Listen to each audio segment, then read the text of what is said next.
الله الملك الحق المبين قاسم الجبارين مبير الظالمين مدرك الهاربين رب الشهداء والصديقين والصلاة والسلام على سيد المرسلين وخاتم النبيين ورحمة للعالمين شفيع المذنبين والمخاطب بطه وياسين أبي القاسم محمد اللهم صل على محمد وآل محمد وآله وعترته الطيبين الطاهرين المعصومين الذين أذهب الله عنهم الرجس وطهرهم تطهيرا اللهم صل على محمد وآل محمد سيما على الإمام المنتظر والحجة الثانية شرع عجل اللهم له الفرج ولعنة الله على أعدائهم أجمعين من الأزل إلى الأبد أما بعد فقد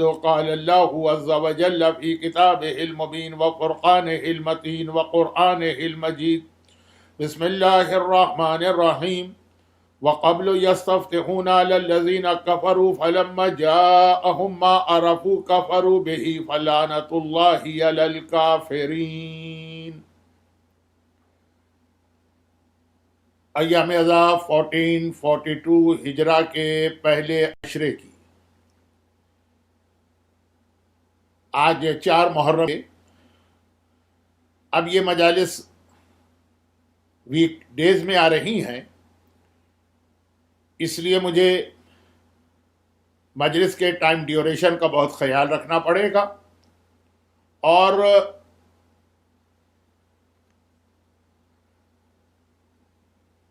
ڈائریکٹ میں مجلس کے اپنے سبجیکٹ پہ آ جاؤں گا۔ جہاں ایک رات پہلے تک بات پہنچی تھی، اس کے بعد کسی قسم کا کوئی تمہید کا بیان نہیں ہوگا۔ تو کل بات یہ ہو رہی تھی کہ آخری رسول کے لیے پوری سنسیئرٹی کے ساتھ انتظار کرنے والے، اور خالی وہ انتظار نہیں کر رہے ہیں، اس کے ساتھ پریپریشن اور تیاری بھی کر رہے ہیں، اور اس کے باوجود وہ اگینسٹ ہو گئے۔ دیکھیے، ان کا عقیدہ بھی صحیح ہے کہ ایک رسول آنے والا ہے، اس کے لیے ان کے پاس ایک محبت بھی ہے۔ دیکھیے، اسلام میں یہ بہت اہم چیز ہے، لو آف اہل البیت، لو آف رسول، لو آف اللہ۔ جب تک کہ آپ کے دل میں یہ محبت نہیں ہوگی، اس وقت تک دین پر عمل کرنا پاسبل ہی نہیں۔ یہ لو آف اللہ ہے، یہ لو آف رسول اللہ ہے، یہ لو آف اہل البیت ہے، جس کے بعد پھر ہم واجبات پر عمل کرتے ہیں، حرام سے اپنے آپ کو بچاتے ہیں، آرڈرز آف شریعت کو فالو کرتے ہیں۔ تو بات ہو رہی ہے پاسٹ کی، آخری رسول کے آنے سے پہلے رسول کا ویٹ ہو رہا ہے۔ اب جس گروپ کی میں بات کر رہا ہوں، ان کا عقیدہ بھی ٹھیک ہے، ان کے دل میں محبت بھی ہے رسول کے لیے، وہ سنسیئر بھی ہیں، اور وہ پریکٹیکلی پریپریشن بھی کر رہے ہیں، اور پریپریشن بھی وہ ساری جو بہت ہی مشکل ہوتا ہے، دولت اور مال کی محبت، لیکن نہیں، وہ اپنی دولت کو رسول کے لیے ایک سائڈ پہ رکھ رہے ہیں۔ اولاد کی محبت، لیکن وہ اپنی اولاد کو ابھی سے ریزرو کر رہے ہیں پیغمبر کو سروس دینے کے لیے۔ اب زیادہ اس میں ڈیٹیل میں جانے کی ضرورت نہیں ہے۔ ڈسپائٹ آل آف دیز، انہی کی نیکسٹ جنریشن یا بعد والی جنریشن رسول کے اگینسٹ بھی ہو گئی، اور ایسی اگینسٹ کہ خالی زبان سے اگینسٹ نہیں ہوئے، فل فلیج پیغمبر کی دشمنی میں انہوں نے میدان جنگ تک میں اتر کے آ گئے۔ کہیں نہ کہیں کوئی ایسا فالٹ تھا ان کے تیاری میں کہ جس کی وجہ سے اینٹی کلائمیکس ہو گیا اور بجائے رسول کی مدد کرنے کے ان کی بعد کی جنریشن رسول کے اگینسٹ ہو گئی. اچھا، اب یہ جتنی جو میں نے اس وقت آپ کے سامنے تھوڑی سی ڈیٹیل بتائی، اور کل رات کی مجلس میں بھی 10 منٹ میں نے آپ کے لیے تھے، سوری، کیونکہ یہ ایک ریپیٹیشن تھا مجھے معلوم ہے. تو یہ قرآن کریم کے دوسرے سورہ بقرہ کی آیت نمبر 89 میں بھی اس کا تذکرہ ہے. That's not the only the history, یہ قرآن ہے. آیت آج میں نے وہی تلاوت کی ہے، ترجمہ ہو رہا. وَقَبْلُ يَسْتَفْتِحُونَ عَلَى الَّذِينَ كَفَرُوا، اے رسول، اے میرے حبیب، تمہارے آنے سے پہلے یہ لوگ دعا کر رہے تھے کہ تم ظاہر ہو جاؤ تاکہ تمہارے ذریعے سے یہ کفر کا خاتمہ کرے. فَلَمَّا جَاءَهُم مَّا عَرَفُوا، اور جب ان کے پاس وہ رسول آ گیا جس کو انہوں نے پہچان بھی لیا، دے ریکوگنائز ہم، پھر بھی کفروا بہ، یہی انتظار اور ویٹ کرنے والے اس کے اگینسٹ ہو گئے. فلعنت اللہ علی الکافرین، تو اللہ کی لعنت ہے ایسے کافروں پر جو پہلے عقیدہ رکھتے ہیں، پہلے انتظار کرتے ہیں، اور بعد میں جب ان کی دعا پوری ہوتی تو وہی اس کے اگینسٹ ہو جاتے ہیں. کیونکہ میں اس آیت پر بھی اور اسلامک ہسٹری کے اس واقعے پر بھی مجلسوں میں بہت زیادہ پڑھتا رہتا ہوں، اس لیے میں اب مزید آپ کا ٹائم نہیں لے رہا ہوں. تو اب پتہ چلا کہ کہیں نہ کہیں ان کی پریپریشن میں کوئی ایسی کمی تھی، کوئی فالٹ تھا، کوئی خرابی تھی، کوئی ٹیکنیکل پرابلم تھا. اور وہی بات جو کل رات کے مجلس میں ہم آخر میں آپ کے سامنے آئی تھی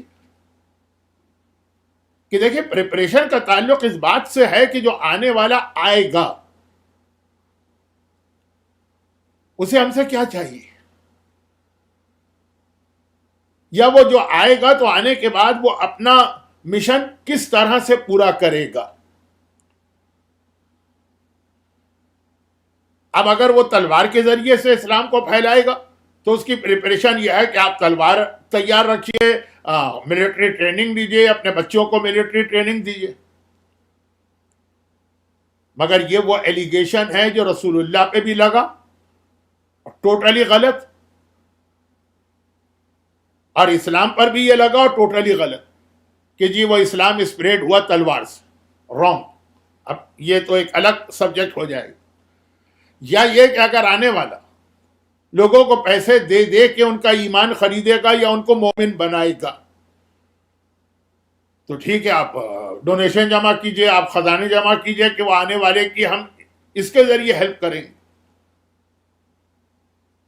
لیکن مسئلہ یہ ہے کہ چاہے اللہ کا رسول ہو، چاہے وہ رسول کا ریپریزنٹیٹو امام ہو، وہ دین کو دو چیزوں کے ذریعے سے اسپریڈ کرتے ہیں، تلوار کے ذریعے سے نہیں، طاقت کے ذریعے سے نہیں، حکومت کے ذریعے سے نہیں، بائی فورس نہیں، لالچ کے ذریعے سے نہیں، پیسے کے ذریعے سے نہیں. دو چیزیں ہوتی ہیں. جو اللہ کا ریپریزنٹیٹو ہوتا ہے، چاہے وہ رسول ہو چاہے وہ امام ہو،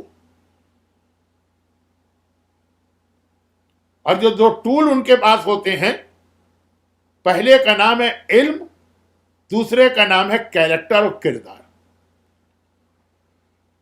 اسی لیے ہمارے یہاں رسالت اور امامت کی یہی دو basic condition. Condition number 1، knowledge میں اس سے زیادہ کسی کی نالج دنیا میں نہ ہو. وہ نالج کے ذریعے مقابلہ کرے گا نا. اب جیسے اگر دو بڑی طاقتوں میں وار ہو تو کون جیتے گا؟ جس کے ہتھیار، جس کے ویپنز زیادہ اچھے ہوں گے، زیادہ ٹیکنالوجی والے ہوں گے، جو بھی آپ کہیے. اب چونکہ رسالت اور امامت دین کو پھیلاتی ہے علم کے ذریعے سے، تو علم میں ان کو پرفیکٹ ہونا چاہیے، ان سے زیادہ نالج کسی کے پاس نہیں ہونا چاہیے، ورنہ اگر جو ان کے اگینسٹ ہے، رسالت اور امامت کے اگینسٹ کون ہوتا ہے؟ جو اللہ کے اگینسٹ ہو، جو دین کے اگینسٹ ہو، وہ ایتھسٹ ہو، اگر اس کی نالج زیادہ ہے تو وہ جیت جائے گا۔ تو رسالت اور امامت کی پہلی کنڈیشن یہ ہے کہ علم سب سے زیادہ ہونا چاہیے۔ چنانچہ کل بھی میں نے کہا کہ پیغمبر انا مدینۃ العلم وعلی بابھا کہہ کر اسی کنڈیشن کی جانب ہمیں اور آپ کو ڈائیورٹ کر رہے ہیں، اور اسی کو ذہن میں رکھیے گا کہ ان کا بھی جو ریپریزنٹیٹو ہوتا ہے جسے ہم مرجع کہتے ہیں، اس کی بھی یہ کنڈیشن ہے کہ اس زمانے میں علم میں اس سے زیادہ کوئی نہ ہو۔ لیکن only knowledge is not enough, اس کے ساتھ کیریکٹر ہونا چاہیے۔ چنانچہ ہمارے ہاں رسول اور امام کی سیکنڈ کنڈیشن یہ ہے کہ اس کو معصوم ہونا چاہیے، اور خود سو کالڈ معصوم نہیں، یعنی خود سیلف پروکلیمڈ معصوم نہیں، خود وہ یہ نہ کہے کہ میں معصوم ہوں۔ ایک طرف سے اللہ گواہی دے کہ انما یرید اللہ لیذھب عنکم الرجس اہل البیت ویطہرکم تطہیرا، گواہی دینے والا اللہ ہو ان کی طہارت کی، یعنی عصمت کی، یعنی معصوم ہونے کی۔ اور دوسری جانب جس سوسائٹی میں وہ زندگی گزارتے ہیں، وہ دشمن بھی ہو، اگینسٹ بھی ہو، خون کے پیاسے بھی ہو، پکار کے کہیں انت صادق وانت امین۔ صادق کے معنی جو اپنی ورڈنگ میں سچا ہو، امین کے معنی جو اپنے ایکشن میں سچا ہو۔ جب ورڈنگ اور ایکشن دونوں میں آدمی سچا ہو اسی کو معصوم کہتے ہیں۔ معصوم وہی ہے کہ جس کے ایکشن بھی بالکل ٹھیک ہو اور جس کا قول یعنی اس کی زبان سے جو نکلے وہ بھی ٹھیک ہو۔ تو وہ سوسائٹی بھی کہہ رہی ہے کہ یہ معصوم ہیں، اور خالی کہہ نہیں رہی ہے، ان کے معصوم ہونے پر اتنا یقین ہے کہ ان کے دشمن ہیں، ان کے خون کے پیاسے ہیں، ان کو شہید کرنے کو تیار ہیں، لیکن اتنا ٹرسٹ وردی ہیں کہ اپنی امانتیں انہی کے پاس لا کے رکھواتے ہیں۔ ہجرت کی رات رسول اللہ نے مولا علی کو جو 2 ڈیوٹیز دی تھی، پہلی ڈیوٹی میرے بستر پہ سو گے تاکہ میری جان بچے، اور جو امانتیں مکے کے کافروں نے میرے پاس رکھوائی ہیں یہ کل ان کو واپس کرو گے۔ بستر پہ سوئیں گے تاکہ رسول کی جان بچے گی، امانت واپس کریں گے تاکہ رسول کی عصمت بچے گی۔ ایک پیغمبر کو فزیکلی پروٹیکٹ کر رہے ہیں، ایک پیغمبر کے کیریکٹر کو پروٹیکٹ کر رہے ہیں کہ اگر یہ امانتیں مکے کے کافروں کو نہیں ملی تو اگلے دن وہ یہی تو کہیں گے کہ دیکھو ہم نے تو اس کو امین سمجھ کے امانت رکھوائی تھی، یہ ہماری ساری امانتیں لے کے چلا گیا۔ علی نے رسول کو فزیکلی بھی بچایا ہے، علی نے رسول کی رسالت کو، عصمت کو، طہارت کو، رسول کے کردار کو بھی بچایا۔ اور یہی 2 کوالٹیز امامت میں بھی ہونا چاہیے کہ دشمن بھی، خون کا پیاسا بھی، ظلم ڈھانے والا بھی بار بار اس دروازے پہ آئے اور آ کر کہے کہ لولا علی لہلک فلان، اگر علی میری ہیلپ نہ کرتے تو میں ہلاک ہو جاتا۔ تو خیر اب یہ بات ہو رہی تھی کہ جو ریپریزنٹیٹو ہوتا ہے فرام اللہ، اس کے لیے یہ 2 کنڈیشن بہت ضروری ہیں، اسی کے ذریعے سے وہ دین کو پھیلاتا ہے۔ وہ اپنے نالج کے ذریعے دین کو پھیلاتا ہے، وہ اپنے کیریکٹر کے ذریعے دین کو پھیلاتا ہے۔ سورہ یونس کی شروع کی آیتوں میں یہ کہ اے مکے والوں، میں اتنے سال 40 سال تمہارے بیچ میں رہا، کیا ابھی تم میرے اوپر شک کرو گے؟ پیغمبر خود اپنے کردار کو as a proof, as a evidence پیش کر رہے ہیں۔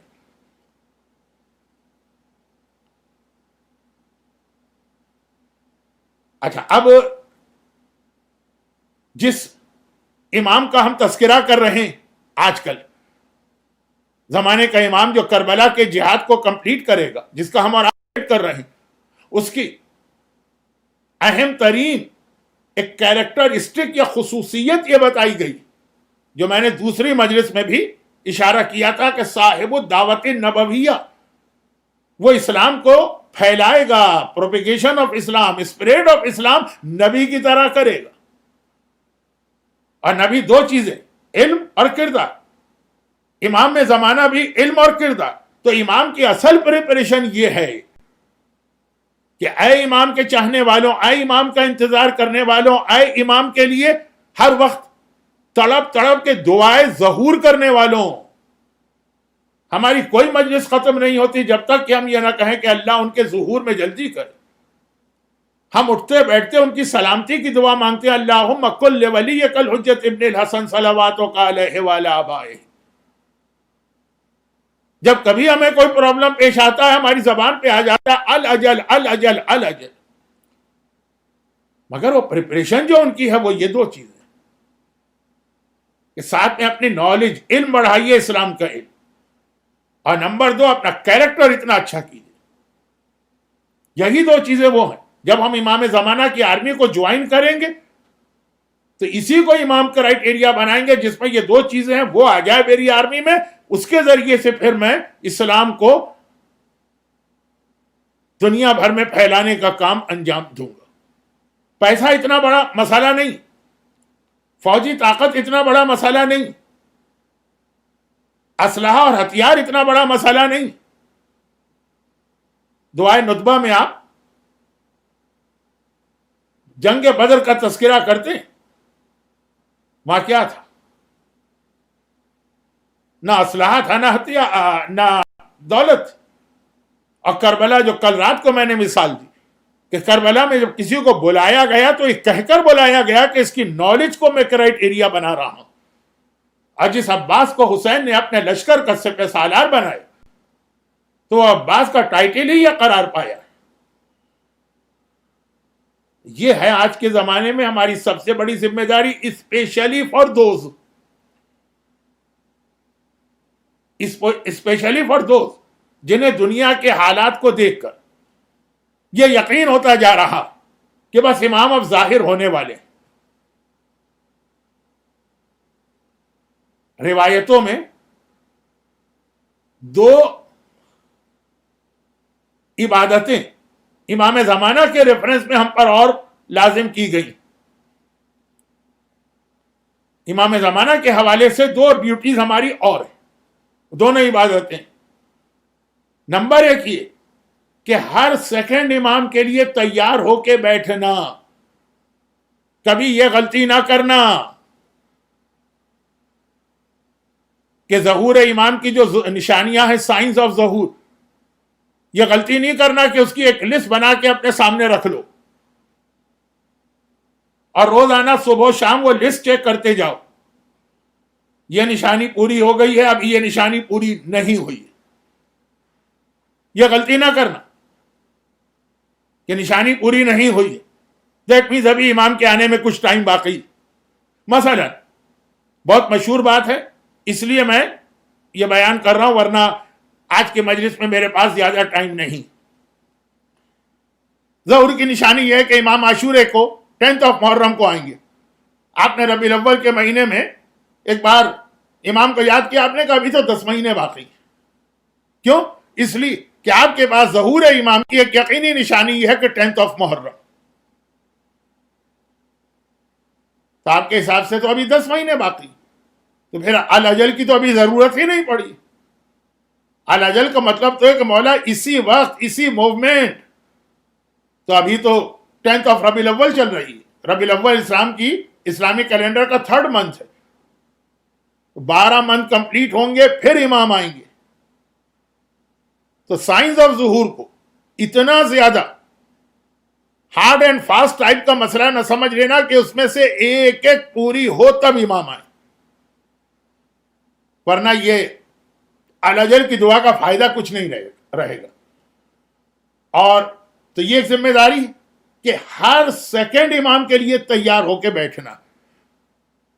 یہ نہیں ہے، اس کا مطلب یہ نہیں کہ آپ دنیا کے سارے کام چھوڑ دیں، اپنی ساری ڈیوٹیز کو چھوڑ دیں، آپ بزنس چھوڑ دیں، آپ جاب چھوڑ دیں، آپ بیوی کا خیال نہ کریں، آپ شوہر کی خدمت نہ کریں، آپ اولاد پہ توجہ نہ دیں کہ بھائی امام تو کسی وقت آنے والے، میں یہ سب کیوں کروں. ایک حدیث آپ کو یاد ہے نا مولائے متقیان کی، دنیا کا کام اس طرح کرو جیسے تمہیں کبھی مرنا ہی نہیں، اور آخرت کا کام اس طرح کرو جیسے اگلے گھنٹے تمہاری موت ہونے والی۔ عبادتیں کرو، مثلا نماز پڑھنا ہے، روزہ رکھنا ہے، تو اس طرح جیسے بس نیکسٹ آور ہم مرنے والے ہیں۔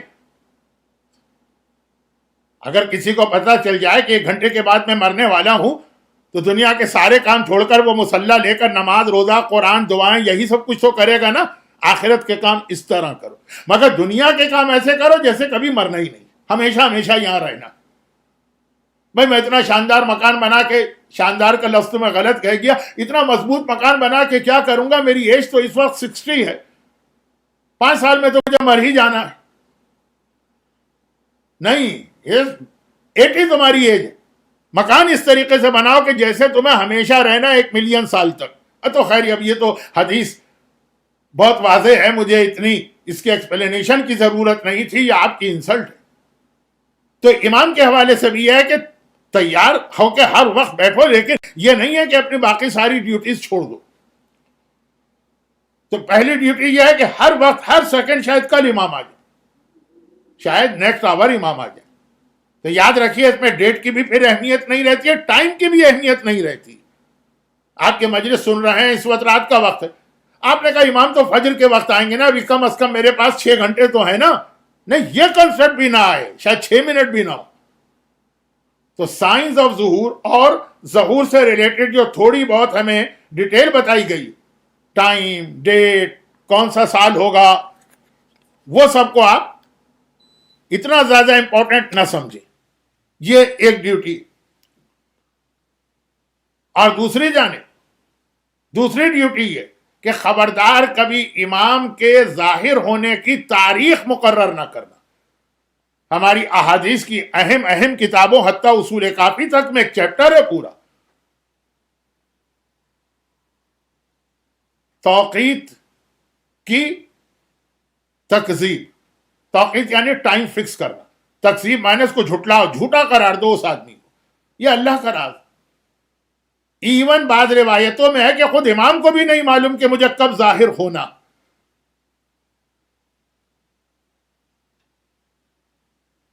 ان کے پاس وہ جو علم ہے اسلام کا،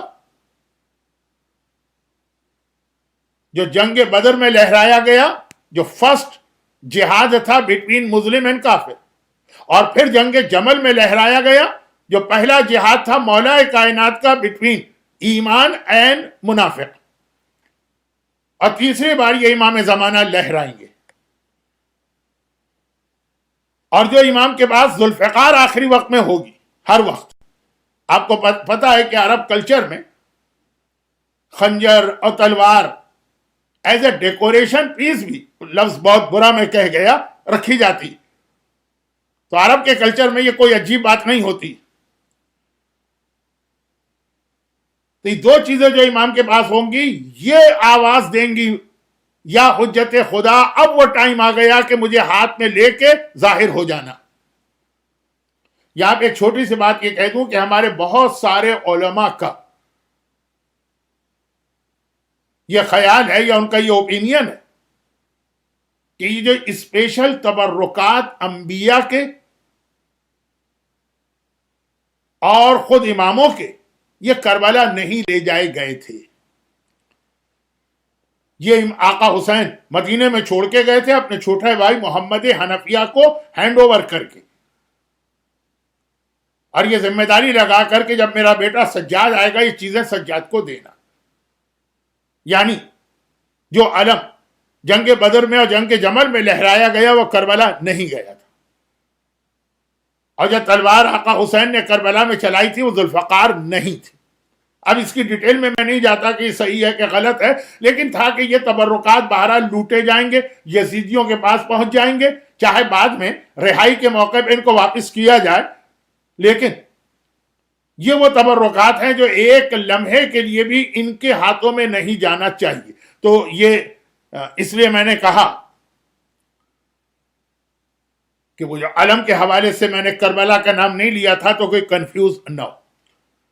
تو خود امام کو بھی ایگزیکٹ یہ ٹائم نہیں معلوم، مولائے متقیان کا ایک بہت مشہور خطبہ جس میں مولا نے کچھ دجال کے حوالے سے بات کی. تو دجال کا جب ذکر ہوگا، دجال مینس آخری زمانے کے حالات، تو کچھ دجال کے حوالے سے بات کی ہے، حالات بتائے ہیں، اور پھر اس کے اینڈ میں اپنے ظاہر ہونے کا تذکرہ کیا. یعنی مولا بتا تو رہے ہیں امام زمانہ کا ظہور، لیکن جیسا کہ ہر مومن کو پتا ہے، اور میں نے بھی سیکنڈ مجلس میں عرض کیا تھا کہ امام زمانہ کے ظہور کا مطلب یہ ہے کہ باقی تمام معصوم بھی آئیں گے. تو مولا نے پھر اپنے آنے کا جو تذکرہ کیا کہ میں کس طرح سے آؤں گا، اور وہ جو اس میں آخری جملہ ہے کہ یہ ڈیوٹی اللہ نے میری لگائی. امام زمانہ آئیں گے، امام زمانے کی ڈیوٹی کیا ہے؟ پوری دنیا میں اسلام کو پھیلائیں، ظلم کا خاتمہ کریں، ظالموں کو سزا دیں، مظلوم کو اس کا حق دلوائیں. یہ امام کا مشن ہے. لیکن اس میں سے ایک ڈیوٹی جو ہے وہ خاص اللہ نے مولائے کائنات کو دی، اور وہ کیا ہے کہ امام زمانہ کے آنے کے بعد ہر انسان کی پیشانی یا فور ہیڈ پر اس کا عقیدہ لکھا ہوا آ جائے گا، ھذا مؤمن ھذا کافر. اب وہ کس طرح سے آئے گا؟ کیا باقاعدہ کوئی اسکرپٹ ہوگا؟ اسکرپٹ ہوگا تو کیا عربی میں ہوگا کہ انگلش میں ہوگا کہ جس علاقے کا وہ انسان ہے اس کا ہوگا، یا کوئی آج کل کی زبان میں بات کروں کوئی مائکرو چپ ٹائپ کی چیز ہوگی؟ وہ ایک ڈیٹیل ہے جس پر بات کرنے کی نہ شریعت نے ہمیں ذمہ داری لگائی ہے، نہ اس وقت ٹائم. بہرحال ہر مومن اور ہر کافر، یعنی دنیا کے ہر انسان کا جو عقیدہ ہے وہ اس کی پیشانی کے اوپر آ جائے گا. جیسے گاڑیوں کی نمبر پلیٹ ہوتی ہے، پتہ چل جاتا ہے کہ کس علاقے کی گاڑی ہے. یہ والی ڈیوٹی یہ مولا علی کی کہ وہ ہر انسان کی پیشانی کے اوپر اس کے عقیدے کو لکھیں گے. اور پھر تھوڑا سا اس میں بیان ہے، اگر موقع ملا تو مولا کا بہت انٹرسٹنگ خطبہ ہے.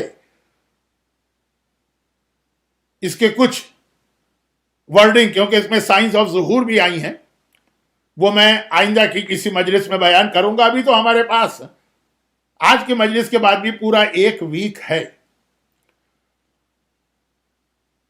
تو اب اس میں مولا علی نے باقی باتوں کے علاوہ اپنے سے ریلیٹڈ 3 باتیں بتائیں. نمبر 1، میں ظاہر ہوں گا. تو امام زمانہ کہاں ظاہر ہوں گے؟ مکے میں. ٹھیک، مکہ تو بہت بڑا. کہاں؟ مسجد الحرام میں. مسجد الحرام بھی بہت بڑی، 500 ملین نمازی اس میں آج کل نماز پڑھ سکتے ہیں. 500 ملین نمازی. خانہ کعبہ کے پاس، تو خانہ کعبہ کی تو 4 دیواریں. کون سی دیوار؟ کہا کہ مقام ابراہیم پر. جہاں پہ آج مقام ابراہیم ہے یہ نہیں ہے، جو ایکچول مقام ابراہیم کی جگہ ہے کعبے کے دروازے کے قریب، وہاں پہ امام ظاہر ہوں گے. یہ بہت مشہور بھی ہے اور بار بار مجلسوں میں یہ بات پڑھی بھی جاتی. مولا کہاں سے ظاہر ہوں گے؟ نجف سے؟ نہیں. مدینے سے؟ نہیں. کوفے سے؟ نہیں. مولا نے اپنے بارے میں بتایا، میں صفا اور مروہ کے بیچ سے ظاہر ہوں گا. وہی مکہ شہر ہے، وہی مسجد الحرام. سمجھیے، صفا مروہ اتنا مسجد الحرام سے ملا ہوا ہے کہ نئے آدمی کے لیے تو یہ ڈفرینشیٹ کرنا مشکل ہوتا ہے کہ میں کب خانہ کعبہ کی مسجد میں ہوں اور کب صفا مروہ میں پہنچ گیا، اگرچہ دونوں ٹوٹل الگ الگ چیزیں. اب دیکھیے اس سے بڑی اگزامپل کیا ہوگی کہ اگر کسی شخص پر غسل واجب ہو جائے، وہ مسجد الحرام میں قدم بھی نہیں رکھ سکتا، لیکن صفا مروہ میں جا کے بیٹھ سکتا ہے آرام سے. وہاں قدم رکھنا، کیا گجراتی میں کیا کہتے ہیں، پگ. آپ کی تاج پور اور جمال پور کی زبان میں پگ بھی نہیں رکھ سکتے مسجد کے اندر. صفا مروہ میں پگ تو چھوڑیں، آرام سے آپ کھانے پینے کا سامان لے کے بستر لے جا کے بچھا کے سو بھی سکتے ہیں. لیکن شریعت کے حکم کے اعتبار سے اتنا فرق ہے کہ ایک چیز حرام ہے اور 1 سینٹی میٹر کے بعد اجازت مل رہی ہے، لیکن کنسٹرکشن اس وقت ایسی ہے کہ ڈیفرینشیٹ کرنا مشکل ہے کہ یہ مسجد الحرام ہے اور یہ صفا مروہ۔ آج کل پہلے نہیں، پہلے تو بالکل الگ تھا۔ مولا وہاں سے ظاہر ہوں گے بین الصفا والمروہ، اور یہ صفا اور مروہ جو ہے یہ بہت اہم علاقہ ہے، روایتوں میں اس کا تذکرہ بہت زیادہ ہے۔ یہاں کی دعا بھی بہت جلد قبول ہے کیونکہ حضرت حاجرہ کی دعا پانی کے حوالے سے یہیں قبول ہوئی تھی، اور اس کے علاوہ مولا وہاں سے ظاہر ہوں گے۔ میں نے کہا کہ 3 جملے مولا نے اپنے بارے میں اس خطبے میں ارشاد فرمایا، میں صفا اور مروہ سے ظاہر ہوں گا۔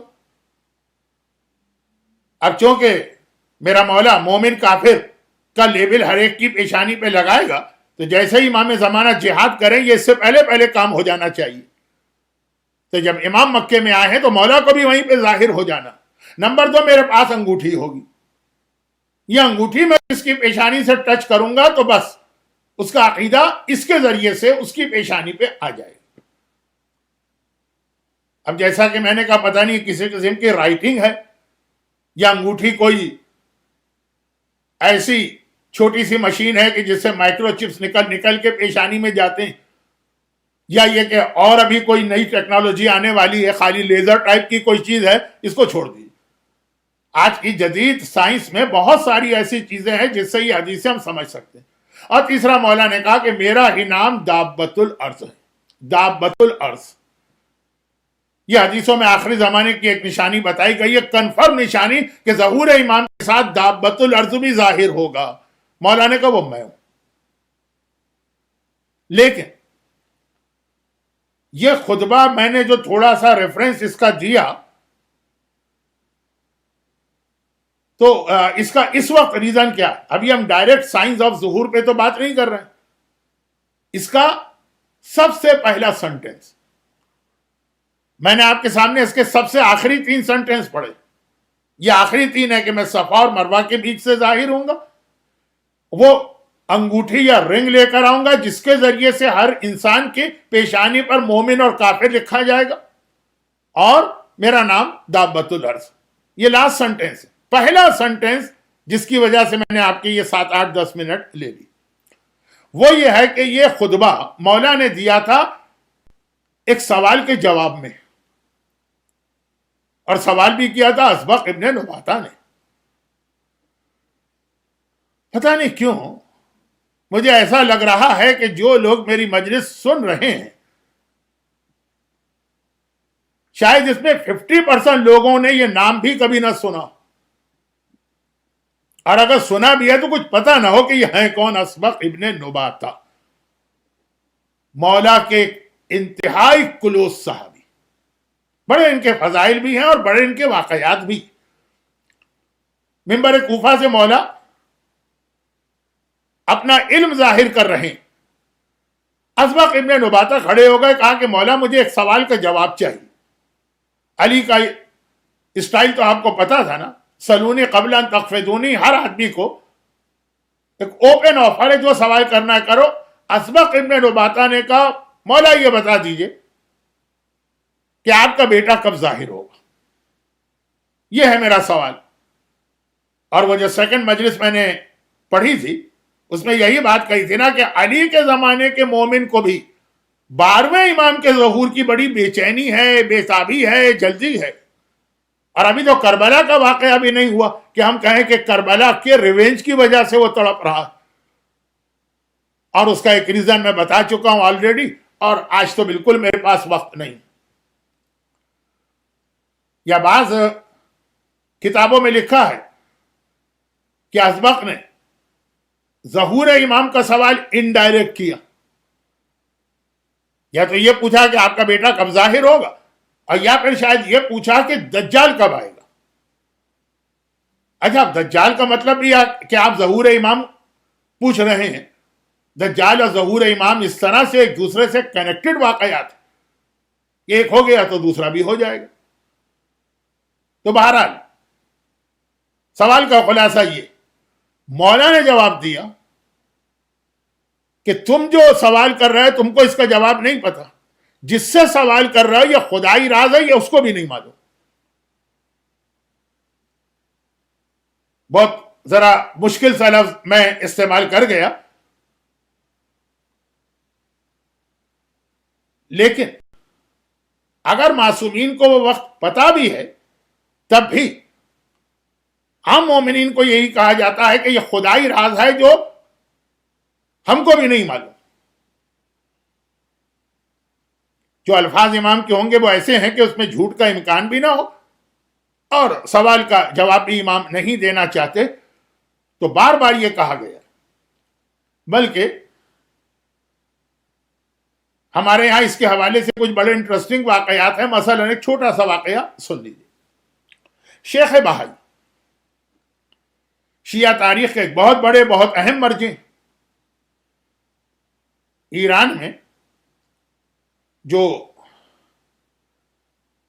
علماء، مجتہدین، مراجع، ان کو اتنی عزت، اتنا احترام، اتنا اسٹیٹس آج آپ کو نظر آتا ہے، یہ شیخ بہائی کا اس میں بہت امپورٹنٹ رول ہے. شیخ بہائی کا تعلق تو ہے لبنان سے، لبنان کے اس علاقے سے، جبل عامل سے، جہاں پہ حضرت ابو ذر غفاری نے جا کے شیعت پہنچائی تھی. لاسٹ ایئر میں نے جعفری سینٹر اٹلانٹا کے اسی ممبر سے ایک اسپیچ میں یہ بات بیان کی تھی کہ جو معصومین کے ٹرینڈ صحابی تھے، جہاں جہاں وہ شیعت کو لے کے گئے وہاں شیعت اتنے سالڈ گراؤنڈ کے اوپر ہے، علم، عالم، شریعت، دین اور باقی چیزیں بھی جو اس وقت ممبر سے بیان کرنا مناسب نہیں. اور جہاں شیعت کسی اور طریقے سے آئی وہاں بہت سارے ہمارے یہاں غلط سلط نظریے، عقیدے وغیرہ آ جاتے ہیں، جیسے ہندوستان اور پاکستان کے کئی علاقوں میں ہندو کلچر کی بہت ساری چیزیں ہمارے ساتھ مکس ہو گئی. وہ بھی ایک بہت ہی امپورٹنٹ لیکن آج کے ٹاپک سے ہٹ کے ایک موضوع. تو ابو ذر غفاری تو پیغمبر اسلام کے ایک سالڈ صحابی تھے، مولا کائنات کے ٹرینڈ کیے ہوئے صحابی تھے. شیخ بھائی کا وہاں سے تعلق ہے، ان کو خاص وہاں سے ایران بلایا گیا تھا کہ صحیح ہم شیعت کو سمجھنا چاہتے ہیں. جیسے آج بھی دنیا میں کئی جگہ صاحبان ایمان کا طریقہ ہے یا تھا ابھی کچھ عرصے پہلے تک، کہ جب کسی نئے علاقے میں جاتے تھے، مسجد یا امام باڑہ یا اسلامک سینٹر بنایا اور ایک ریزیڈنس عالم کو بلایا گیا کہ ہم دین سیکھنا چاہتے ہیں، وہ آ کے ہمیں دین سکھائے. خیر اب تو زمانہ بہت ترقی کر گیا، ایک ایسے آیت اللہ نکل کے آ گئے ہیں جن کے بعد تو اب ہمیں کوئی ریزیڈنس عالم کسی چیز کی ضرورت نہیں. حضرت آیت اللہ العظمی آغا گوگل. تو بچے نوجوان کہتے ہیں اب تو نہ ہمیں کسی مرجع کی ضرورت ہے نہ کسی ریزیڈنس عالم کی، ہمارے پاس ہمارا آئی فون ہے اور گوگل ہے. لیکن اب سے کچھ عرصے پہلے تک جو اسلامک سینٹر ہوتا تھا ایک ریزیڈنس عالم کیوں بلایا جاتا تھا؟ اسی لیے نا کہ ہمیں دین سیکھنا، اور دین ایک عالم سے بہتر کوئی نہیں سکھا سکتا. اب وہ ٹائم نہیں رہا. اب سینٹرز ہوں گے اور ہو رہے ہیں، کسی عالم کی ضرورت نہیں. کسی بھی اچھے اوریٹر کو، اسپیکر کو جو کالج کا ڈیبیٹر ہو، گوگل میں جا کے کوئی آرٹیکل پڑھ کے آئے اور آ کے ڈیبیٹ کے انداز میں اسپیچ کر کے چلا جائے، وہ سب سے بڑا عالم ہے. اس کے بعد نہ ہم کو آیت اللہ سیستانی کی ضرورت ہے، نہ رہبر آغا خامنائی کی ضرورت ہے، نہ کسی لوکل ریزیڈنس عالم کی. اب تو ایک عجیب، کوئی ہاسپٹل نہیں بن سکتا مائنس ڈاکٹر. کوئی مثلاً حتیٰ یہ کاروں کا گیرج نہیں بن سکتا مائنس میکینک. کوئی آپ مکان نہیں بنا سکتے مائنس بلڈر. لیکن اسلامک سینٹر بنے گا مائنس عالم. تو بس اس کے بعد وہی فرق ہو کہ ہمارے ہاں وہ پروڈکٹ سامنے آئے گی جو آقا حسین پر بھی اعتراض کرتی ہے کہ ہم ہیں شیعہ لیکن مولا علی پالیٹکس میں فیل تھے. شیعہ ہم ہیں شیعہ، لیکن یہ انصاف کی بات کریں گے کہ امام حسن حاکم شام سے کچھ پیسے کی وجہ سے اپنا حق سرنڈر کر دیا. ہم ہیں شیعہ، لیکن کربلا میں جا کے آقا حسین نے تو سوسائڈ کیا. میں اٹلانٹا کئی دفعہ آیا ہوں، آتا رہتا ہوں. اٹلانٹا کے کم از کم یہ مومنین جو جعفری سینٹر میں آنے والے ہیں، یہ الحمدللہ ان تمام چیزوں سے ابھی تک بچے ہوئے ہیں، اور ایک قسم کا پروٹیکشن ہے. کیونکہ بہرحال آپ لوگ اٹلانٹا میں رہ کر بھی رہتے وہی جمال پور و تاج پور کے ماحول میں ہے کہ جس کے بہت بینیفٹ ہے. حضرت آیت اللہ سیستانی کے وہ ایڈوائز ویسٹیج آف ٹائم نہیں تھی کہ اپنی لینگویج اور کلچر کو نہ چھوڑنا. تو کافی حد تک آپ کے یہاں وہ چیز نظر آتی ہے، لیکن باقی ویسٹ کے اندر ایک عام سی چیز یہ بن کے رہ گئی کہ اسلام چاہیے لیکن مائنس آ گئی. ہاسپٹل جیسا بھی بنائیں گے، ڈاکٹرز بہترین سے بہترین وہاں پہ رکھنا. اسکول اور کالج جیسا بھی بنائیں گے، بیسٹ ٹیچرز کا انتظام کرنا.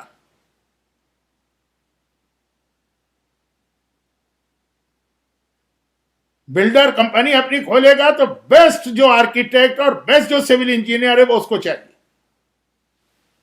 اسلامک سینٹر کو کوئی عالم نہیں چاہیے. خیر، تو فرق وہی کہ ہمارے ہاں ہر چیز پہ اعتراض ہے، اور جو حوض علمیہ ہے نجف کا یا قم کا، وہاں مرجع کی زبان سے نکلے ہوئے ایک لفظ پر لوگ اپنی اولاد اس کے قدموں میں قربان کر دیتے ہیں. سننا بہت آسان ہے. تو یہ جو ایک ماحول ہے، اس میں ایک بہت بڑا رول شیخ بہائی کا ہے. شیخ بہائی ہمارے شیعہ تاریخ کے ایک بہت عظیم مرجع. مشہد مقدس میں امام کے روضے ہی میں تو ان کی بھی قبر ہے، لیکن ان کی ایک خاصیت یہ تھی کہ خالی یہ مرجع نہیں تھے. جیسے پہلے زمانے میں ایک عام طریقہ تھا کہ ایک انسان ایک ٹائم میں بہت سارے ڈیفرنٹ علوم کا ایکسپرٹ ہوتا تھا. یہ نہیں ہے کہ وہ Jack of all master of none, نہیں، ماسٹر آف آل. پہلے زمانے میں اس قسم کے جینیس بہت ہمارے سامنے آتے تھے. اس میں اسلام کا اور کفر کا کوئی تعلق نہیں. اب جیسے اٹلی کا وہ مشہور آدمی لیونارڈو ڈاونچی، وہ آرٹسٹ بھی بہترین ہے، تو وہ سائنٹسٹ بھی بہترین ہے، تو وہ آرکیٹیکٹ بھی بہترین ہے. تو میں اس وقت تقریر بالکل بیکار کرنے چلا گیا. واپس آتا ہوں موضوع پہ. شیخ بہائی مرجع بھی ہیں، اسلام کے جتنے بھی ڈیفرنٹ برانچز ہیں سب کے ایکسپرٹ بھی ہیں، ساتھ میں بہترین سائنٹسٹ ہیں، بہترین میتھمیٹیشین، بہترین سول انجینئر. چنانچہ مکہ مکرمہ میں جب کنسٹرکشن ہو رہی تھی خانہ کعبہ کے چاروں طرف، اس میں ان کا اتنا امپورٹنٹ رول تھا کہ ان کے اس پلان کی وجہ سے طواف کے درمیان کنڈیشن ہے کہ آپ کا لیفٹ شولڈر کعبے سے نہ ہٹے، اور یہ بہت مشکل ہوتا ہے. انہوں نے کچھ اس طرح سے کعبے کے چاروں طرف والی بلڈنگ کو ڈیزائن کیا کہ اگر کسی کو وہ معلوم ہوتا، اب تو وہ توڑ دی ہے نئی حکومت نے، موجودہ حکومت نے، کسی کو اگر وہ ان کا ڈیزائن معلوم ہوتا تو وہ کم از کم یہ غلطی اس سے نہیں ہوتی، آٹومیٹک اس کا طواف صحیح ہو جاتا. لیکن اس کے علاوہ کچھ سپر سائنس ٹائپ کی بھی باتیں اس دنیا میں ہوتی ہیں. سپر نیچرل کہیے، سپر سائنس کہیے، میسٹیریس، اس کے بھی ماہر تھے، ایکسپرٹ. جادو، علم نجوم، یہ جو ستاروں وغیرہ کا علم ہوتا. مجھے پتا ہے کہ آپ میں سے بہت سے لوگ جنم پتری وغیرہ کے قائل ہیں. آئے تو بہرحال احمد آباد سے ہی ہے نا. مجھے جملہ آ گیا کہ غیروں کا کلچر بھی آ گیا. مجھے پرسنلی معلوم کہ یہی جمال پور اور تاج پور کی جو کمیونٹی باقی ہر اعتبار سے اپنا کلچر بچایا، اس میں یہ چیز بھی. تو بہرحال یہ بھی ایک سائنس ہے. ان سب کے بھی ماہر تھے. اچھا، جب ان کے ڈیفرنٹ اسپیشلٹیز تھی تو ان کے جو فرینڈ سرکل تھے نا وہ بھی الگ الگ تھے. مجتہدین سے بھی ان کی دوستی تھی، کو 15-20 وہ ان کے فرینڈ سرکل تھے جو سب مجتہدین، 15-20 میتھمیٹیشینز کا ایک کلب تھا، اس کو بھی جوائن کیا ہوا تھا، اور بالکل ڈیفرنٹ لوگ ہیں۔ اسی طرح یہ اسٹار کا اور یہ جادو وغیرہ کا یہ جو ایک کلب تھا اس زمانے میں، جو ایکسپرٹ لوگ تھے یہ اس کے ساتھ بھی تھے۔ اچھا مرجے تھے، ان کا اپنا فتویٰ تھا، اس کے اعتبار سے یہ چلتے تھے۔ ایک مرتبہ اچھا چونکہ یہ ان کی مین اسپیشلٹی تو تھی نہیں، ان کا اصل مقصد تو تھا اجتہاد، مرجعیت، اس میں انہوں نے سارا ٹائم لگایا تو اتنے بڑے ہو گئے کہ اپنے زمانے کے سب سے بڑے مجتہد بن گئے۔ باقی تمام چیزوں میں ایکسپرٹ تھے، لیکن اس میں دوسرے لوگ ان سے زیادہ ماہر تھے۔ مثلا میتھمیٹیشین میں جس نے ساری زندگی میتھمیٹکس میں گزاری ہے وہ ان سے زیادہ ماہر تھا۔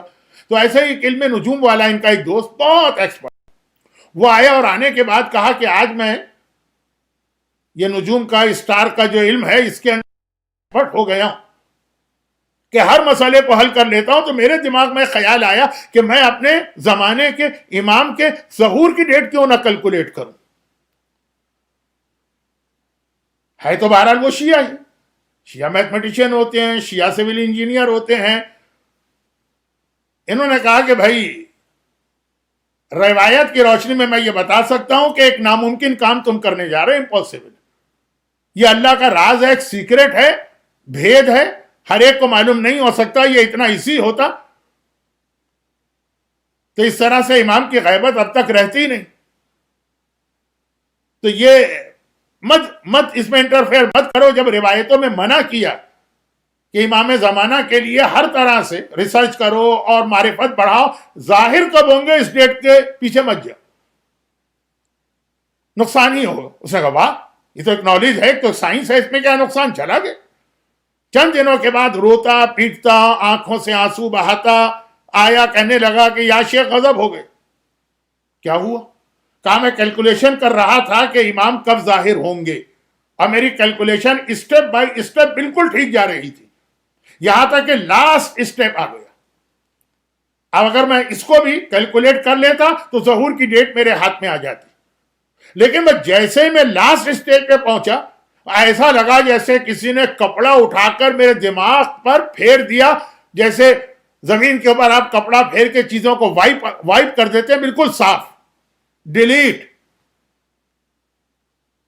یعنی میری جو بیسک نالج تھی وہ بھی ختم ہو گئی، میں زیرو پہ آ کے کھڑا ہو گیا۔ شیخ بہائی نے کہا میں اسی لیے تم کو منع کر رہا ہوں، جو اللہ کا راز اور سیکریٹ ہوتا ہے، بھید، وہ اتنا آسان نہیں ہے کہ آدمی تھوڑی کیلکولیشن سے وہاں پہنچ جائے۔ تو یہ ایک ایسا راز ہے کہ معصومین نے بعض اوقات کا ہمیں بھی نہیں پتا کہ ظہور کا ایگزیکٹ ٹائم کیا، اور دنیا کا کوئی انسان یہ نہیں بتا سکتا ہے۔ تو اگر آپ مجھ سے یہ ایکسپیکٹ کریں کہ میں ان مجالس میں کرنٹ حالات کو دیکھتے ہوئے، سائنس آف ظہور کو دیکھتے ہوئے، امام کی حدیثوں کو دیکھتے ہوئے کچھ اس ٹاپک پہ بات کروں کہ امام کب ظاہر ہونے والے ہیں، تو میں اتنا احمق نہیں ہوں، میں اتنا بے وقوف نہیں ہوں۔ یہ جو میں نے اپنے سر و داڑھی کے بال سفید کیے، کتابیں پڑھ پڑھ کے حدیث کی اور یہ دین کی، اس کو ختم نہیں کرنا چاہتا ہوں، یہ میری مجلسوں میں نہیں ہوگا۔ لیکن ہاں، اماموں نے، ائمہ نے پھر ہمیں بہت ساری سائن بتائی بھی ہیں، تو کوئی تو اس کا مقصد ہوگا، اس کی ایک فلسفی ہوگی، وہ انشاءاللہ اب کل آپ کے سامنے آنا شروع ہوگی۔ لیکن ہر چیز کا خلاصہ یہ کہ اتنا زیادہ اس پر ایمفیسائز نہیں کیا گیا ہے کہ امام کے ظہور کی تاریخیں طے کرتے پھرو۔ زیادہ ایمفیسائز یہ کیا ہے کہ ہر سائن آف ظہور پوری ہونے کے بعد اپنی پریپریشن کو بڑھا دو۔ اس فکر میں مت رہو کہ اب امام کب آنے والے، امام آئیں کہ نہ، یہ سائن آف ظہور بتا رہی کہ ہم ایک اسٹیپ امام کے اور قریب چلے گئے۔ اب پھر چیک کر لو کہ تمہاری پریپریشن میں کوئی کمی تو نہیں رہ گئی، کیونکہ ہر امام جب ظاہر ہوتا تو چاہنے والے اور ماننے والوں سے پریپریشن مانگتا ہے، اور جو اس کے ظاہر ہونے سے پہلے ہی ان کو معلوم ہوتا ہے کہ یہ ظاہر ہوگا، وہ پہلے سے پریپریشن رکھتے ہیں، جس کی بیسٹ ایگزامپل ہے کربلا۔ کربلا میں آقا حسین کو وہ جہاد کرنا ہے جو جیسا جہاد امام زمانہ کریں گے، یعنی ایک طرح سے یہ سمجھ لیجئے کہ کربلا میں آقا حسین ظاہر ہونے جا رہے ہیں۔ ٹھیک ہے، آقا حسین اس طرح سے غائب نہیں تھے کہ جیسے امام زمانہ غائب، لیکن جہاد اسی انداز سے تھا۔ تو جن کو معلوم تھا کہ کربلا میں آقا حسین یہ جہاد کرنے جا رہے ہیں، جہاد کرنے جائیں گے، ابھی بہت ٹائم باقی ہے لیکن جائیں گے ضرور، وہ پہلے سے ہی اس کی تیاری کر رہے ہیں۔ زینب کبریٰ کی تربیت کربلا کے حوالے سے کی گئی، ام المؤمنین سے شادی کربلا کے حوالے سے کی گئی۔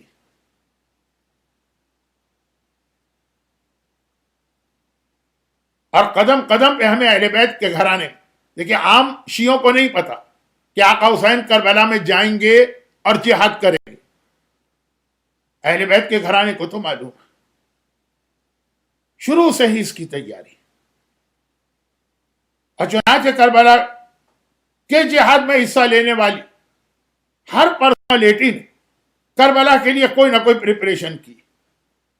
ماں ہیں تو انہوں نے اپنے بیٹے تیار کیے، باپ ہیں تو انہوں نے اپنی اولادوں کو ٹرین کیا، نوجوان ہیں تو خود انہوں نے اپنے آپ کو اتنا ٹرین کیا۔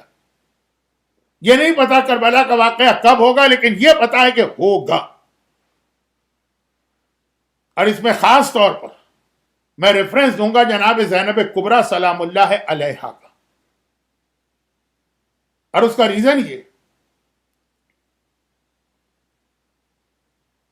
کہ ایام ازا شروع ہونے سے پہلے جو لاسٹ ڈیٹ اسلامی کیلنڈر کی جو لاسٹ امپورٹنٹ ڈیٹ تھی وہ مباہلہ تھی۔ مباہلہ اس کے فوراً بعد پھر یہ کربلا کا واقعہ۔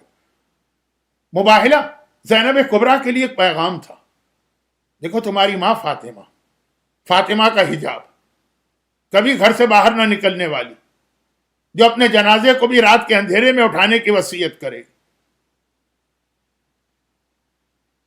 جس کی جھلک شاید فرشتوں نے بھی نہ دیکھی، لیکن دین کو وقت پڑا، وہی فاطمہ دن کی روشنی پورے مدینے کو کراس کر کے مسجد نبوی بالکل سینٹر آف دا مدینہ، مباہلے کا واقعہ مدینے کے باہر ہوا، اور اہل بیت مباہلے کے میدان میں کسی اونٹ پر یا محمل پہ بیٹھ کے نہیں گئے، پیدل گئے ہیں بائی واک، پورا مدینہ کراس کر کے۔ اتنا حجاب کرنے والی فاطمہ مباہلے کے میدان میں پہنچی۔ یہ زینب کی پہلی ٹریننگ ہو رہی، دین کو ضرورت پڑے گی تو زینب بیٹی تجھے بھی اسی طرح سے اپنے حجاب اور پردے کی قربانی دے کے دین کا کام کرنا۔ خود اپنی ماں کو دربار خلافت میں جا کے خطبہ دیتے سنا، جس کی آواز بھی نامحرم کے کان میں نہ پہنچے، لیکن وقت پڑے گا دین کو تو مجمع عام میں جا کے وہ آواز تک کا پردہ کرنے والی فاطمہ خطبہ دیں گی۔ زینب کی ٹریننگ ہو رہی، بیٹی جب دین کو ضرورت پڑے گی، تیرے زمانے کا امام ظاہر ہوگا تو تجھے یہ قربانی بھی دینا۔ اپنی ماں کی وفات کے وقت دیکھا کہ میری ماں نے کس طرح سے حسین کو کربلا کے لیے تیار کی۔ زینب کو ٹریننگ مل رہی ہے کہ زینب تیری اولاد ہوگی تو تجھے اسے بھی کربلا کے لیے تیار کرنا۔ اون محمد، اچھا یہاں اون محمد کے حوالے سے ایک روایت یہ بھی ہمارے پاس ہے جو کربلا کے باقی تمام شہیدوں سے مختلف ہے۔ کئی روایتیں ہوتی ہیں جن میں سے کسی ایک روایت ہی کو مجلس میں پڑھا جا سکتا، اسپیچ میں تو آپ کئی روایتیں پڑھ کے بتا سکتے ہیں یہ زیادہ معتبر ہے، یہ کمزور ہے، غم کے بیان میں تو یہ پاسبل نہیں۔ اور آج تو آپ کو رونا ہے ان شہزادوں پر جن پر ان کی ماں نہیں روئی تھی۔ آج آپ کو واقعاً شہزادی زینب کا حق ادا کرنا ہے کہ شہزادی زینب آپ نے اپنے بھائی کی اور آپ نے اپنے اکبر کے ماتم میں اپنے اون محمد کو بھلا دیا۔ ہم آپ کے غلام، ہم آپ کی کنیزیں، آپ کے اون کا ماتم کریں گے، آپ کے محمد کا ماتم کریں گے۔ تو ایک مقتل میں یہ روایت ہے کہ جب آقا کربلا کے لیے چلے مکے سے تو چونکہ زینب کبریٰ کے شوہر عبداللہ ابن جعفر طیار بہت ضعیف ہو چکے تھے اور بیمار بھی تھے، اون محمد کو حسین چھوڑ گئے مکے میں، بیٹا تمہیں باپ کی خدمت کرنا۔ لیکن جیسے ہی حسینی قافلہ مکے سے نکلا اور تنعیم پر پہنچا، جہاں مسجد عائشہ جہاں سے آپ عمرے کا احرام پہنتے ہیں، ایک مرتبہ خود ہی حسین نے کہا عباس قافلے کو روک لو۔ اچھا، عباس تو اس کا نام ہے جو صرف آرڈر سنتا ہے، لاجک نہیں پوچھتا، وائی نہیں پوچھتا۔ قافلہ روک لو، روک لی۔ کہا مولا تو کیا سواریوں کو بٹھا کے خیمے بھی لگا دیں؟ کہا نہیں، صرف ایک خیمہ لگاؤ میرے لیے۔ وہ خیمہ لگایا، عباس حسین کو خیمے میں لے کے گئے۔ حسین نے کہا عباس اب باہر جاؤ، ایک مہمان آ رہا ہے، اس کا استقبال کر کے لاؤ۔ عباس باہر نکلے، خدا معلوم کون مہمان ہے، دیکھا تو پہچانا، یہ تو میرے بہنوئی، میری شہزادی زینب کبریٰ کے اور عبداللہ ابن جعفر طیار ہیں، جو اون و محمد کو لے کے آ رہے حسین کے خیمے میں گئے۔ کہا حسین میں عمر میں تجھ سے بڑا ہوں، رشتے میں بھی تجھ سے بڑا ہوں، اگر میرے اختیار میں ہوتا میں تیری پیشانی کے بال پکڑ کے تجھے روک لیتا اور تجھے کوفے تو نہیں جانے دیتا۔ مجھے پتا ہے کوفے والوں نے کس طرح سے تیرے بابا سے بھی بے وفائی کی ہے اور تیرے بھائی سے بھی غداری کی، لیکن مجھے یہ بھی معلوم ہے کہ تو امام زمانہ ہے، وہی کرتا ہے جو خدا کہتا۔ میں صرف اس لیے اس وقت آیا ہوں کہ ایک مرتبہ اور زینب کبریٰ سے بات کرنا چاہتا ہوں۔ حسین نے کہا ہے کہ اے میرے چچا کے بیٹے، زینب آپ کی بیوی ہیں، ان کی سواری باہر ہے، جائیے۔ زینب کو بھی اطلاع ملی میرا شوہر آ چکا، گھبرا رہی ہیں، کہیں ایسا تو نہیں ہے کہ مجھے واپس لے جانے کے لیے آیا ہوں۔ تو اگر شوہر نے حکم دے دیا تو بیوی کو بہرحال گھر سے نکلنا حرام ہو جاتا، واپس نہ جانا پڑے، بھائی سے الگ نہیں ہو سکتی۔ دل میں یہ خیال ایسا تھا کہ ادھر عبداللہ نے زینب کی محمل پہ ہاتھ رکھ کے سلام ہی کیا تھا کہ زینب نے جواب سلام دے کے تڑپ کے کہا کہ اے میرے چچا کے بیٹے، اگر مجھے واپس لے جانے کے لیے آئے ہو تو زینب کچھ کہے گی نہیں، مگر زینب نہیں جائے گی، زینب کا لاشا جائے گا، بھائی سے الگ ہو کے بہن زندہ نہیں رہ سکتی۔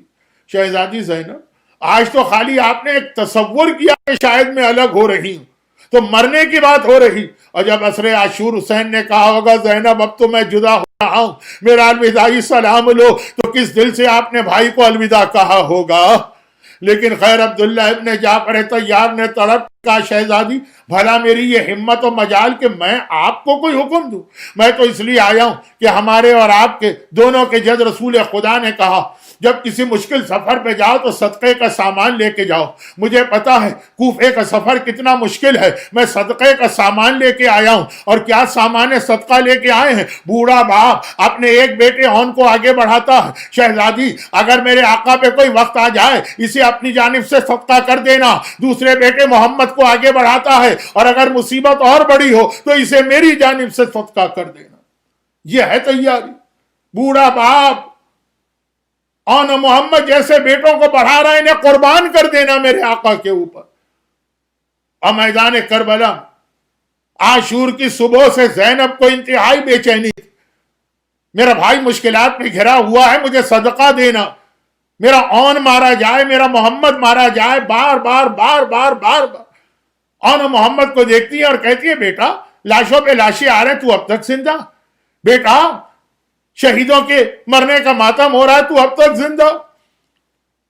اون محمد تڑپ کے کہتے ہیں اماں کیا کریں، جب کبھی ماموں کے پاس جاتے ہیں ماموں منع کر دیتے ہیں کہ تم میری بہن کی نشانی میں تمہیں کیسے مقتل جانے دوں۔ آخر ایک بار زینب کو بھی جلا گیا، کہا چلو میرے ساتھ۔ حسین کے پاس آئی اور کہا بھیا تیری بہن نے آج تک تجھ سے کچھ نہیں مانگا، آج یہ خواہش ظاہر کر رہی کہ میرے اون کو مرنے کی اجازت دے دو، میرے محمد کو مرنے کی اجازت دے دو۔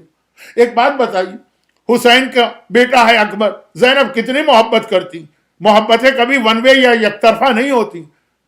جتنا حسین کے لال سے زینب کو محبت ہے اتنی ہی حسین کو زینب کی اولاد سے محبت ہے۔ اون محمد کو دیکھا، کہا کیسے جگر کے ان ٹکڑوں کو میدان میں جانے دوں، مگر زینب کا اصرار ہے، تو آخر کہا کہ بیٹا اچھا تیار ہو جاؤ۔ زینب نے روک دیا، کہا بھیا اس طرح نہ جانے دوں گی. یہ کہہ کر صندوق کھلوایا اور 2 امامے نکالے. پہلا امامہ حسین کو دیا اور کہا یہ ان کے دادا جعفر طیار کا امامہ ہے, یہ ان کو پہنا. دوسرا امامہ نکالا, بھیا پہچانتا ہے یہ میرے بابا اور ان کے نانا حیدر کرار کا امامہ ہے, یہ محمد کو پہنا. ایک نے دادا جعفر طیار کا امامہ پہنا, ایک نے نانا حیدر کرار کا امامہ پہنا. بچے چھوٹے ہیں تو کیا ہوا, جائیں گے جعفر طیار کی شان سے. بچے چھوٹے ہیں تو کیا ہوا, جائیں گے فاتح خیبر حیدر کرار کی شان سے. اور پھر جو جہاد شروع کیا تو واقعاً فوج یزید پکار اٹھی علمان و الحفیظ. ایک مرتبہ لشکر تتر بتر ہوا.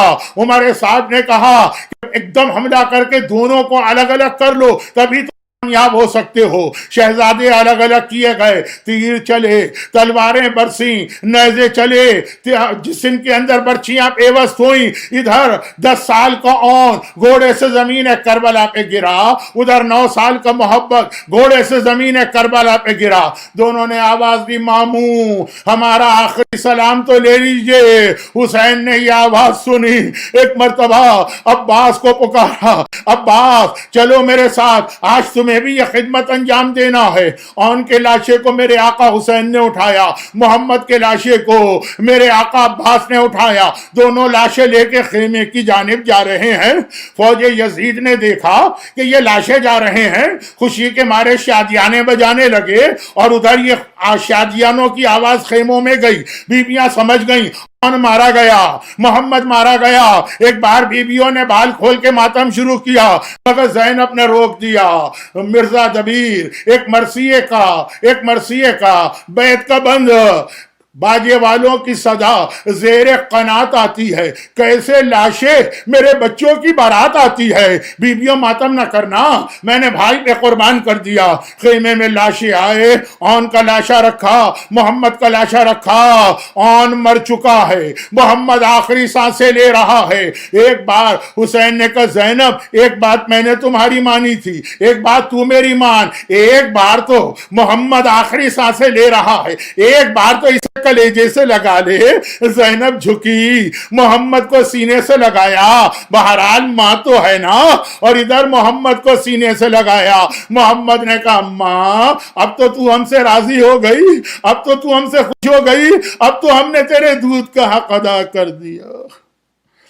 الا ولعنۃ اللہ علی اعدائہم اجمعین وسیعلم الذین ظلموا ای منقلب ینقلبون. فاطمہ زہرا کے ان نواسوں, زینب کبریٰ کے ان بیٹوں جن پر ان کی ماں نے بھی ماتم نہ کیا, ان محمد کا واسطہ پروردگارہ دنیا بھر کے تمام مظلوم صاحبان ایمان اور عزاداران امام مظلوم اور ان محمد کا ماتم کرنے والوں کو غم حسین کے سوا غم و پریشانی سے نجات دلا. خدا بندہ اون محمد کا واسطہ ہر صاحب اولاد کو اولاد کے صدمے اور دکھ سے محفوظ فرما. لیکن اگر دین کو ضرورت پڑے تو زینب کبریٰ کی پیروی کرتے ہوئے ہم غلاموں اور کنیزوں کو اپنی اولاد قربان کر دینے کا جذبہ عطا فرما پروردگارہ. اور زینب کبریٰ بھی حاجت روا, زینب کے روضے زینبیہ پہ بھی کتنی حاجتیں پوری ہوتی. زینب کے اون محمد کا واسطہ جو حاجت مند اس مجلس میں کوئی حاجت لے کے بیٹھا ہے, اس کی تمام حاجتوں کو پورا فرما, اور ان مظالم کے انتقام کے لیے ظہور امام زمانہ میں تعجیل فرما. ربنا تقبل منا انک انت السمیع